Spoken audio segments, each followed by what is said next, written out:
اور ان پر سچائی کے ساتھ کتابیں نازل کی تاکہ جن امور میں لوگ اختلاف کرتے تھے ان کا ان میں فیصلہ کر دے، اور اس میں اختلاف بھی انہی لوگوں نے کیا جن کو کتاب دی گئی تھی، باوجود کہ ان کے پاس کھلے ہوئے احکام آ چکے تھے، اور یہ اختلاف انہوں نے صرف آپس کی ضد سے کیا۔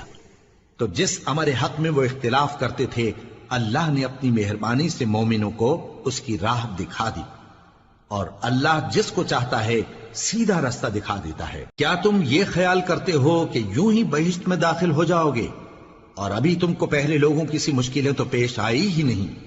ان کو بڑی بڑی سختیاں اور تکلیفیں پہنچیں اور وہ صعوبتوں میں ہلا ہلا دیے گئے، یہاں تک کہ پیغمبر اور مومن لوگ جو ان کے ساتھ تھے سب پکار اٹھے کہ کب اللہ کی مدد آئے گی۔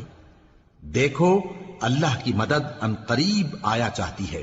اے نبی، لوگ تم سے پوچھتے ہیں کہ اللہ کی راہ میں کس طرح کا مال خرچ کریں۔